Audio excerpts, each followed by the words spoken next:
The forgotten streets, the city at night was not kind to the poor, and everyone knew that. Broken street lamps flickered weakly, their light barely reaching the cracked pavement.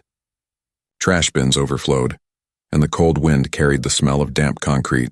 In one corner of this forgotten part of the city, a teenage boy walked quietly, his shoes worn out and his jacket too thin for the cold.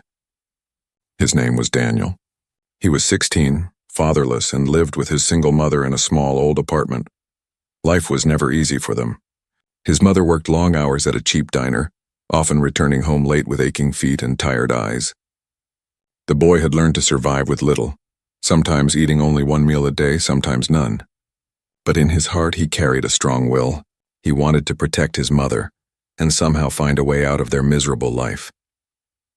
That night, Daniel was searching through a pile of discarded junk near an alley. He hoped to find something he could fix or sell, a piece of metal, a broken gadget, anything worth a few credits. The neon lights of the wealthier district glowed far in the distance, a reminder of the life he could never reach.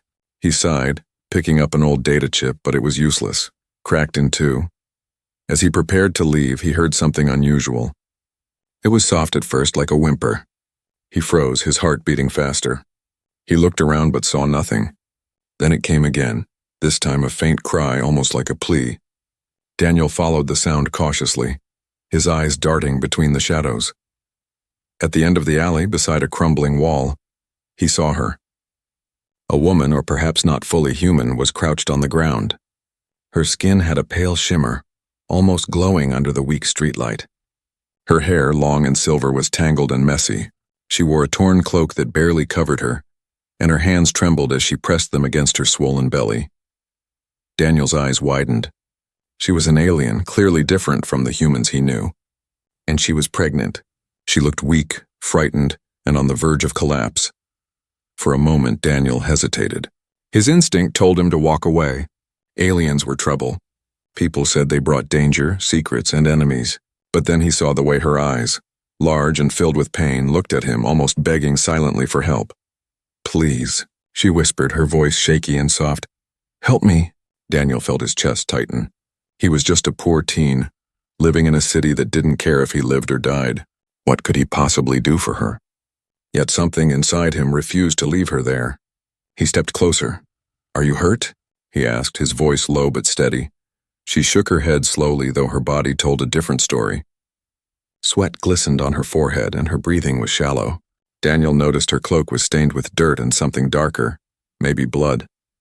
"Someone's chasing me," she said with difficulty. "I can't." "Stay here." Daniel glanced around the alley. The night suddenly felt heavier, more dangerous. If someone was chasing her, they could appear at any moment. He didn't understand why, but he felt an urge to protect her. Maybe it was because he knew what it was like to be helpless, to have no one to turn to. "Can you walk?" he asked quickly. She nodded weakly, though her legs trembled as she tried to stand. Daniel reached out and helped her up. For a moment, her weight leaned on him, and he realized how fragile she felt despite her alien appearance. "Come with me," he said firmly. "My home isn't much, but it's safe enough for now." Her eyes widened slightly, as if surprised by his kindness. But she didn't argue. She let him guide her out of the alley, their footsteps quiet against the broken pavement. As they moved through the dark streets, Daniel's thoughts raced. Who was she? Why was she here, alone and pregnant? And why did she look so afraid? He didn't know the answers, but he knew one thing. Tonight, his life had changed. When they reached his small apartment building, Daniel pushed open the rusty door. The hallway smelled of mildew, and the light buzzed weakly above. He helped the alien woman climb the stairs. His mother was still at work, so no one questioned them. Inside the apartment, the air was warmer, though the place was bare and modest. A single couch sat against the wall, patched in several places. Daniel guided her to sit down. She lowered herself carefully, breathing heavily. "You'll be safe here," he said, trying to sound confident, "at least until morning." The alien woman looked around the small room, then at him. For the first time, she gave a faint smile, though her eyes were still clouded with fear. "Why? Are you helping me?" she asked softly. Daniel paused, unsure how to answer. Finally, he shrugged. "Because no one ever helps people like us, maybe. Maybe it's time someone did." Her eyes glistened as if his words touched her deeply. She leaned back, resting a hand on her belly. Daniel sat nearby, watching her, his mind restless. He didn't know who she really was. He didn't know what danger was chasing her. But as the night stretched on, he knew one thing for certain. He had just stepped into a story far bigger than himself. And the forgotten streets outside, silent and cold, seemed to whisper of the storm that was about to come. The rescue. The night dragged on, heavy with silence, but Daniel could not sleep. He sat in the corner of the dim apartment, his eyes fixed on the alien woman resting on the couch. She looked fragile, her breathing uneven, her silver hair spilling across the old fabric. From time to time she shifted uncomfortably, her hand never leaving her swollen belly. Daniel's mind ran wild with questions. Who was she? Why was she being chased? And most of all, what would happen if those who hunted her found her here? He rubbed his tired eyes and leaned back against the wall. He had brought danger into his home, yet he didn't regret it. For the first time in years, he felt like he had done something important. Suddenly, a sharp sound echoed in the distance. Daniel froze. It was faint but clear, the sound of heavy boots on broken pavement. He quickly moved to the window, peering through the cracked blinds. At the far end of the street, shadows shifted. 3 figures in dark coats moved slowly, scanning the buildings as if searching for something. His heart skipped a beat. They're here. They're looking for her. Daniel turned to the couch. The alien woman stirred, her eyes opening. She seemed to sense the danger even before he spoke. They've found you, Daniel whispered urgently. Fear flashed in her eyes, but she didn't scream. Instead, she gripped the edge of the couch and tried to stand. Her legs shook, but determination kept her steady. We have to go, she said quietly. Daniel thought fast. Running into the streets would be suicide. They would be seen in seconds. The apartment was small, but he remembered something. The old maintenance room at the back of the building. No one ever went there. It could be a temporary hiding spot. Follow me, he said firmly, grabbing her arm to steady her.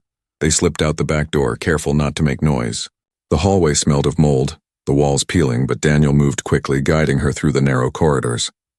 The pregnant alien struggled to keep pace, her breathing heavy, but she didn't complain. Behind them, the sound of footsteps grew louder. The men had entered the building. Daniel's chest pounded as he pushed open the maintenance room door. It creaked loudly, and he winced, praying no one heard. Inside, the room was dusty and filled with broken tools and old pipes. He helped her sit on a crate, then quietly shut the door. For a moment, they sat in darkness. Daniel pressed his ear against the door. The footsteps were close now, echoing through the hall. He held his breath, praying they would pass. The alien woman placed a trembling hand on his arm. Why do you risk this for me? She whispered. Daniel turned his head slightly, his face serious. Because you need help? That's enough. Her eyes softened as if she hadn't expected such an answer. The footsteps stopped. Daniel's heart hammered. A deep, rough voice spoke just outside the door. She was seen in the sector. Check every room. The doorknob rattled. Daniel panicked. Without thinking, he grabbed a rusty wrench from the floor and raised it, his hands shaking but ready. If they came in, he would fight. But before the door could open, another voice called from down the hall. Nothing here. Move to the next building. The men hesitated, then their footsteps faded as they left. Daniel exhaled slowly, his whole body trembling with relief. The alien woman looked at him with astonishment. You were ready to fight them, she said softly.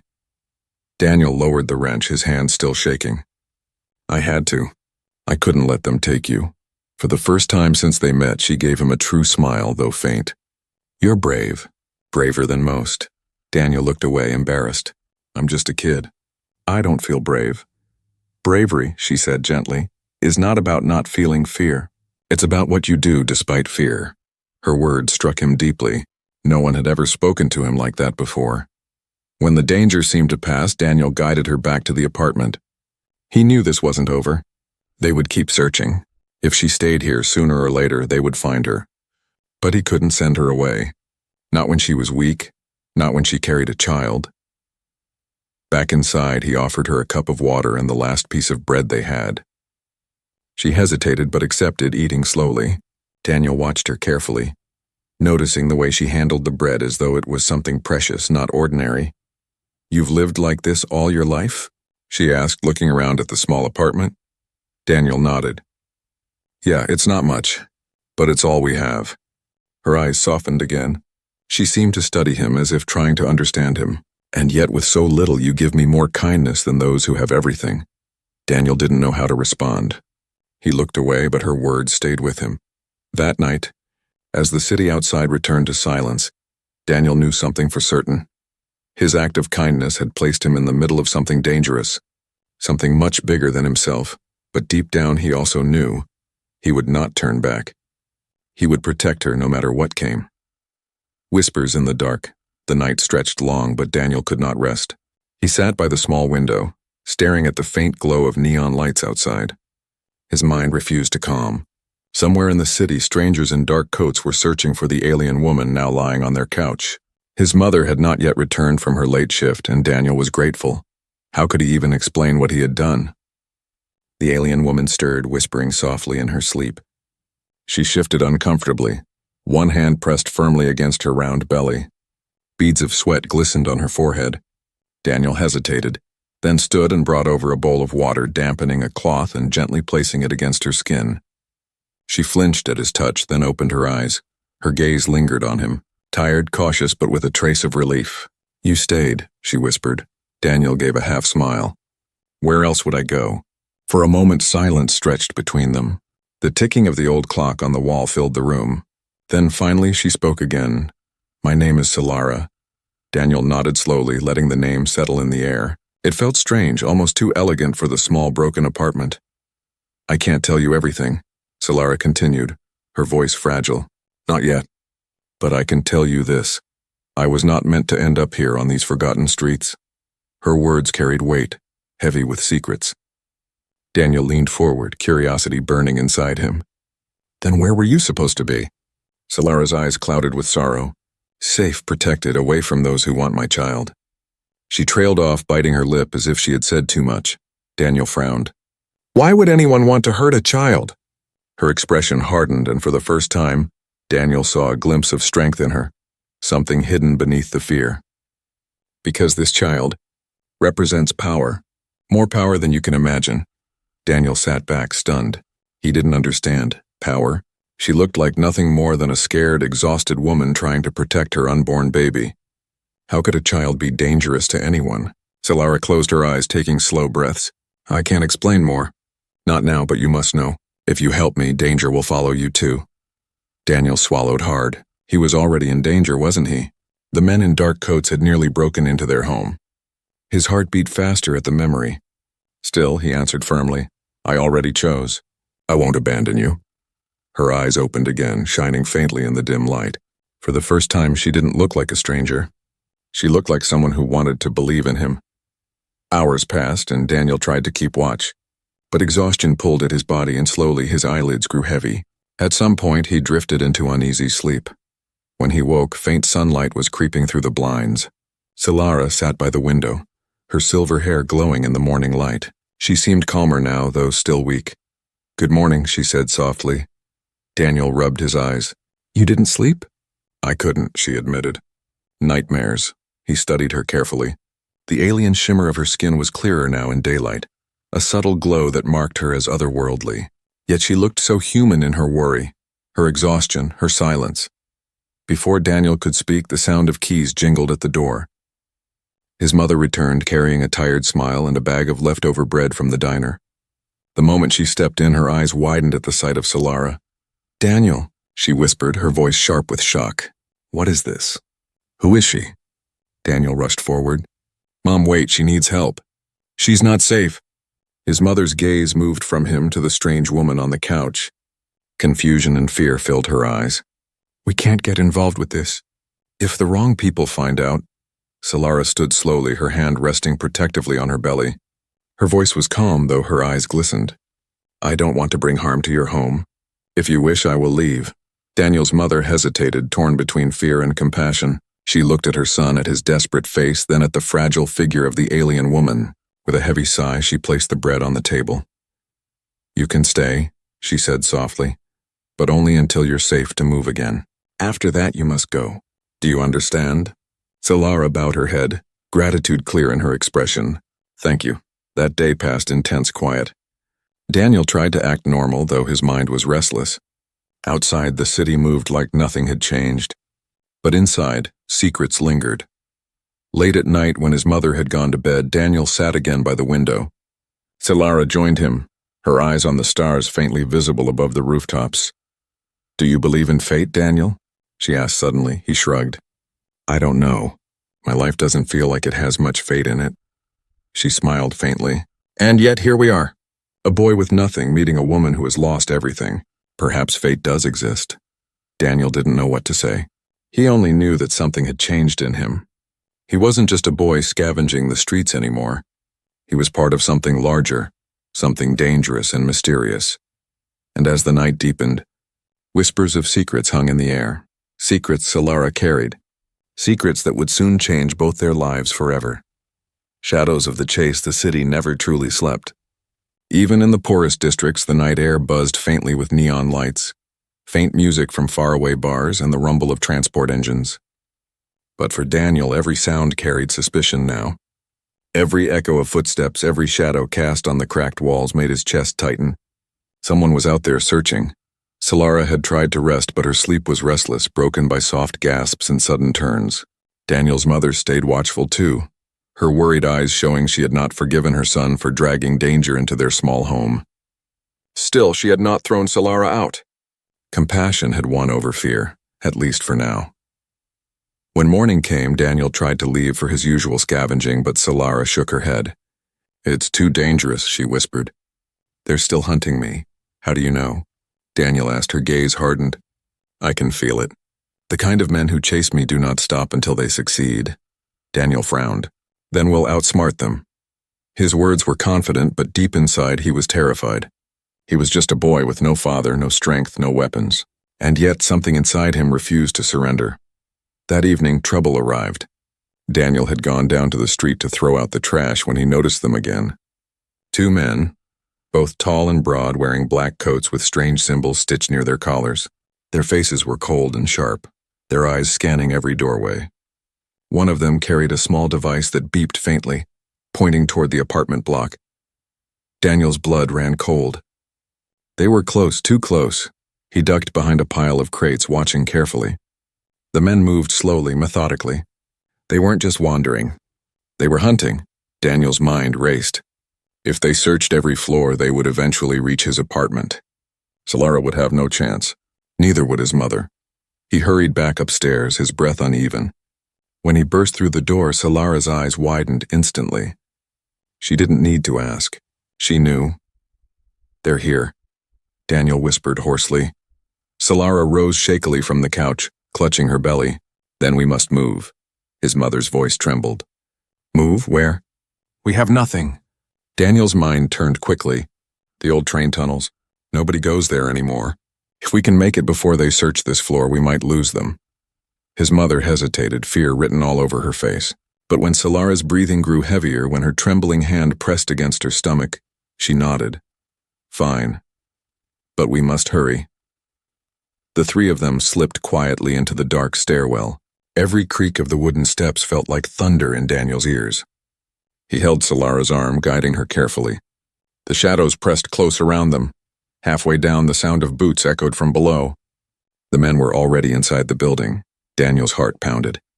"Back," he whispered, pushing them up toward the roof instead.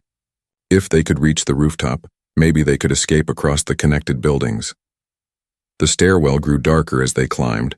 Finally, Daniel shoved open the heavy roof door. Cold night air rushed in. Daniel's heart nearly stopped. He sprinted across, leaping onto the next roof just as the men gave chase. One of them tried the plank, but it cracked beneath his weight, collapsing into the alley below. The other cursed loudly, pulling out a device and speaking into it. "They're running east." "Cut them off!" Daniel didn't stop to listen.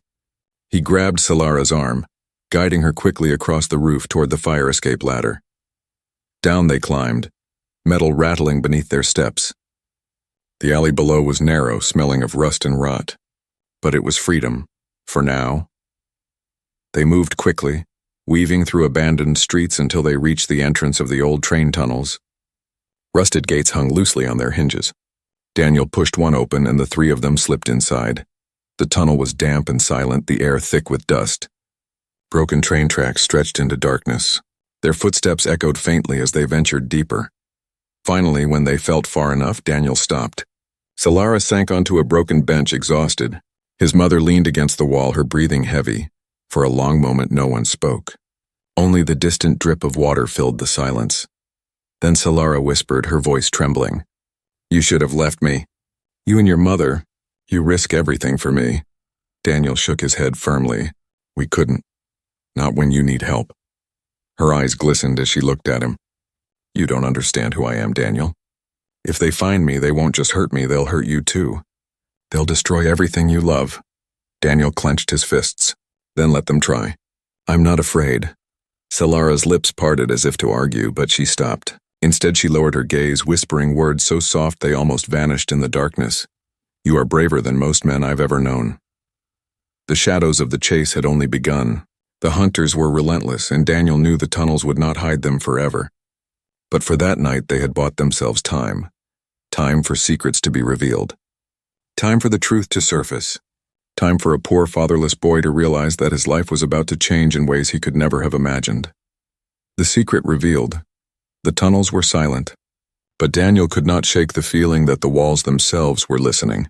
The darkness pressed close, damp air clinging to his skin as he sat on a broken bench beside Solara. His mother leaned against the wall, still catching her breath from their frantic escape. For a while, no one spoke. Only the distant drip of water echoed through the abandoned rail lines. But Daniel's mind refused to rest. He had risked everything to bring Solara here, and yet he still knew almost nothing about her. Why were those men chasing her? Why was her unborn child so important? Finally, he broke the silence. "Solara," he said softly, "I need to know. Who are you, really?" Solara's hands tightened over her belly. Her silver hair shimmered faintly, even in the dim light like strands of liquid moonlight. She looked at Daniel, her expression torn between fear and trust. For a long moment she said nothing. Then with a trembling voice she answered, "I am not just a runaway, Daniel. I am the wife of someone powerful. My husband is one of the wealthiest and most influential figures in the galaxy." Daniel blinked, stunned. "Your husband? Then why are you hiding here in the streets?" Her lips quivered as she continued. "Because I was betrayed. Those men who chase me, they are not common hunters. They were sent by rivals who want to destroy my husband. They know my child could inherit his empire, his fortune, his influence. If they capture me, they will control everything, or worse, end it before it begins." Daniel's chest tightened. He had thought she was just another victim of the cruel city, but this was far bigger. A billionaire's wife hunted because of the child she carried. It sounded like something out of a story, not his broken reality. His mother's eyes widened too. "You mean to tell me, those killers aren't just after you, they're after your unborn baby? Because of money?" "Not only money," Solara whispered. "Power. My husband has rivals across worlds, men who would burn entire cities to weaken him. And her voice faltered. "I ran because I could not bear the thought of my child being born into bloodshed." The weight of her words filled the tunnel. Daniel stared at her, his mind spinning. He remembered the hunters, the cold determination in their eyes. They wouldn't stop until they had her. And now he understood why, but something still gnawed at him. "If your husband is so powerful," Daniel asked carefully, "why isn't he here? Why aren't his people protecting you?" Solara closed her eyes, pain flashing across her face. "Because he does not know where I am. I escaped without telling him. I feared his enemies had already poisoned his court, bribed his guards. If I returned openly, I would be dragged back into the same circle of betrayal." She opened her eyes again, shimmering with tears.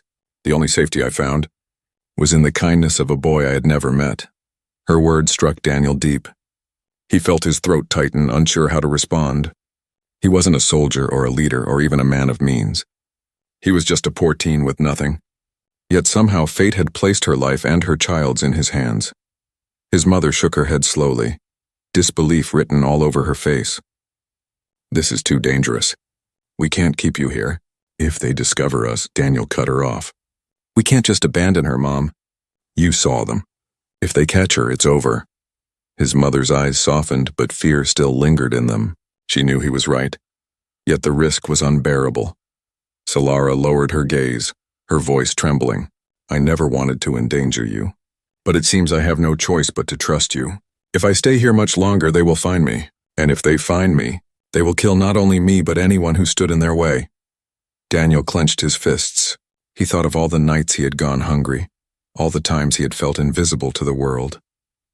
For once, someone important needed him, and he would not let her down. Then we'll find a way, he said firmly. We'll get you to safety. I don't care how strong they are. Solara looked at him, surprise flickering in her eyes. She saw the determination burning in him, a fire far greater than his fragile body suggested. Slowly, a tear rolled down her cheek.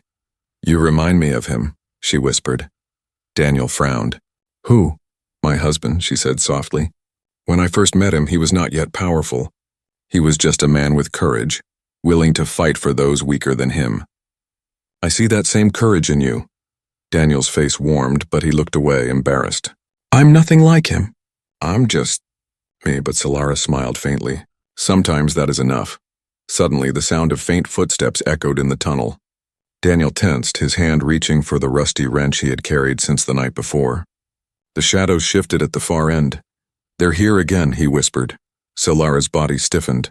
His mother clutched his arm, fear racing through her. But before panic could take over, Solara's expression changed. Her eyes glowed faintly, almost shimmering in the darkness. She raised her hand slightly, whispering words in a language Daniel did not understand. A faint hum. Daniel crouched low behind a rusted pillar, his body trembling. He didn't know if his traps would work, but he had to try.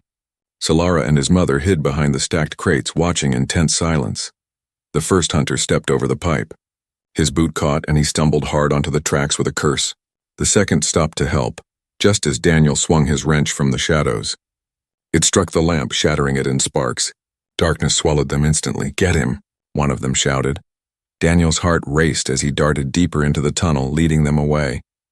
He wasn't fast, but he used the darkness to his advantage.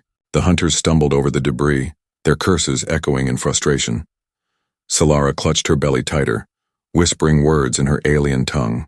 The faint hum returned, and for a moment the darkness seemed to thicken around them, cloaking her and Daniel's mother. The hunters didn't notice. Their focus was on the boy. Daniel's chest burned with each breath. His legs screamed in pain, but he pushed on. He could hear them gaining ground. Then suddenly a hand grabbed his arm, yanking him back. The hunter's grip was like iron. Got you, the man growled. Daniel struggled wildly, kicking and twisting, but the hunter lifted him with ease. The second man approached, smirking. Where's the woman? Tell us and maybe we'll let you live.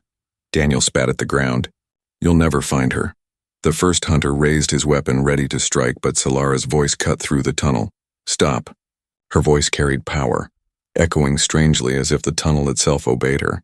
The hunters froze for a split second, startled. Solara stepped into the faint light, her cloak falling aside to reveal the curve of her swollen belly, glowing faintly with an unearthly shimmer. She's here, the second hunter sneered. Finally, Daniel shouted desperately. No! Run, Solara! But Solara shook her head. Her eyes glowed softly as she placed a hand over her belly. You will not harm this child, the hunters laughed. You think you can stop us? They advanced, weapons raised. But Daniel broke free with a sudden kick to the first man's knee. He grabbed a fallen metal rod and swung it with every ounce of strength he had. The blow rang out, echoing, forcing the hunter to stumble. The second lunged forward, but before he could strike, Solara raised her hand. A sudden pulse of energy rippled through the tunnel. The lamps flickered, bursting in sparks, and a shockwave of invisible force knocked the men backward. They hit the ground with a heavy thud, groaning in pain. Daniel froze, staring in awe.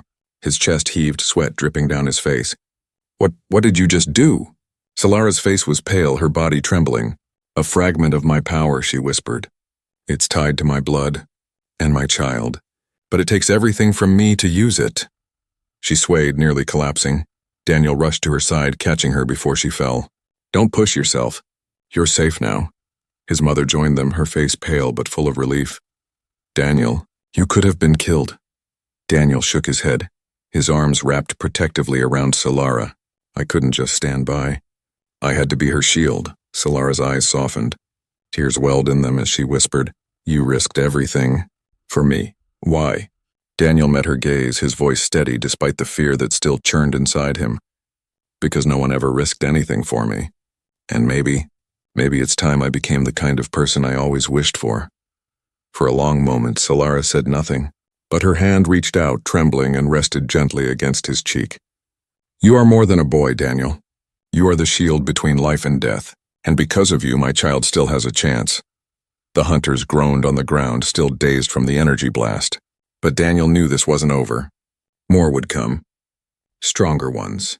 Yet as he looked at Solara, at his mother, at the endless darkness of the tunnels ahead, he felt something new ignite inside him. He was afraid, yes, but he was also ready. No matter what storm came next, he would stand. The reward beyond gold. The hunters lay groaning on the cold tunnel floor, but Daniel knew it was only a matter of time before more would come. Their enemies were too determined, too well equipped to stop with just 2 men. The air smelled of smoke from the shattered lamps, and the silence afterward was so thick it pressed against their ears. Solara leaned heavily against Daniel, her body trembling. The faint glow that had burst from her a moment earlier now faded, leaving her pale and weak. His mother held Solara's other arm, supporting her as they made their way deeper into the tunnels. We can't stay here, Daniel said, his voice hoarse but steady. They'll send others, his mother frowned. Then where? We can't keep running forever. Before Daniel could answer, a sudden hum filled the tunnel. A faint blue light appeared far ahead. It was not the flicker of a torch or a hunter's lamp. It was steady, controlled, purposeful. Solara's eyes widened. He found me. Daniel froze. Who? My husband, she whispered. The blue glow grew brighter, and soon the silhouette of tall figures emerged from the shadows. They were not hunters this time. Their armor gleamed with polished silver and blue, their helmets shaped with elegance, their movements disciplined. At the center walked a man taller than the rest, his presence commanding. His cloak shimmered like woven starlight, and his eyes locked on Solara instantly. Solara, his voice thundered through the tunnel, deep and strong, but filled with desperation. Solara's lips trembled, tears welling in her eyes. She took a step forward, her voice breaking. Kaelin. The man hurried to her, his arms wrapping around her before she could fall. Daniel stepped back, watching silently as the reunion unfolded. Solara buried her face in her husband's chest, her body shaking as though the weight of all her fear had finally broken. You're safe now, Kaelin whispered, his voice uncharacteristically tender. I thought I had lost you. Daniel lowered his wrench slowly. The man was exactly what Solara had described. Powerful, regal, the kind of person who could shape worlds. His guards surrounded the tunnel, checking for threats. For a moment, Daniel felt completely invisible again, just a poor boy from a forgotten street. But then Kaelin's eyes lifted from Solara and landed on Daniel. The man's gaze was sharp, evaluating, almost piercing. This boy, Kaelin said, his tone carrying authority. Who is he? Solara turned in his arms, her eyes softening as she looked at Daniel. The reason I am alive. The reason our child still has a future. Kaelin stepped closer, studying Daniel with a mixture of curiosity and gratitude. A boy protected you? Against trained hunters? Daniel shifted uncomfortably, gripping the wrench tighter. I just did what I could. She needed help. For a moment, Kaelin said nothing. Then, unexpectedly, he lowered himself slightly, bowing his head to Daniel. His voice softened. Then I owe you a debt greater than wealth. Daniel's eyes widened. He had never seen a man like this bow to anyone, let alone to him. You don't owe me anything, he muttered, looking away. But Kaelin shook his head. You risked your life for her when no one else did. For that, you will always have my respect. Solara reached out, her hand trembling, and touched Daniel's shoulder. You gave me hope when I had none. I will never forget you, Daniel. For the first time in his life, Daniel felt something deeper than pride. It wasn't about money or food or even safety. It was the feeling of mattering, of being seen by someone who once seemed untouchable. The guards escorted them out of the tunnels into the bright glow of waiting crafts. Sleek ships hummed softly, casting light over the ruined streets. For the first time, Daniel saw just how powerful Solara's husband truly was. Dozens of soldiers stood ready, their armor gleaming, their weapons sharp. Kaelin helped Solara into the craft gently, then turned back to Daniel. I cannot force you, but I would offer you a new life. Wealth, comfort, protection. You and your mother need never suffer again. Daniel hesitated. The thought of warm meals every day, a safe bed, and a life free of hunger was overwhelming. His mother's eyes filled with tears at the very idea. Yet when Daniel looked at Solara, at Kaylin, at the shining ships, he realized something. He had not helped her for gold. He had not fought for her for reward. He had done it because it was right, because no one had ever done it for him. He shook his head slowly. I don't need riches. Just knowing she and her child are safe, that's enough. Kaylin's eyes narrowed in surprise, then softened with respect. You are truly remarkable. Solara smiled faintly, tears shimmering in her eyes. Then let us give you something you cannot refuse. A bond not of wealth but of family. Daniel frowned. Family? Kaylin placed a hand on Daniel's shoulder, firm and steady. From this day, if ever you need us, call and we will answer. You are no longer invisible, boy. You are part of our house, not by blood but by honor. Daniel felt his chest tighten. For a boy who had grown up fatherless, who had lived in forgotten streets, those words meant more than any treasure. As the ships lifted into the night sky, Solara waved softly from the craft, her silver hair glowing like moonlight. Daniel stood with his mother, the hum of the engines fading into silence. His mother touched his arm, her voice trembling with pride. You changed everything, Daniel. Not with money, not with strength, but with courage. Daniel watched the sky for a long time, the stars burning brighter than ever before. For the first time in his life, he didn't feel small. He didn't feel forgotten. He felt whole. Because he had learned the truth. True wealth was not gold or power. It was kindness. It was courage. It was the bond that grew when someone stood between danger and hope. And Daniel had become that shield. The boy from the forgotten streets had changed a life, and in doing so, he had changed his own.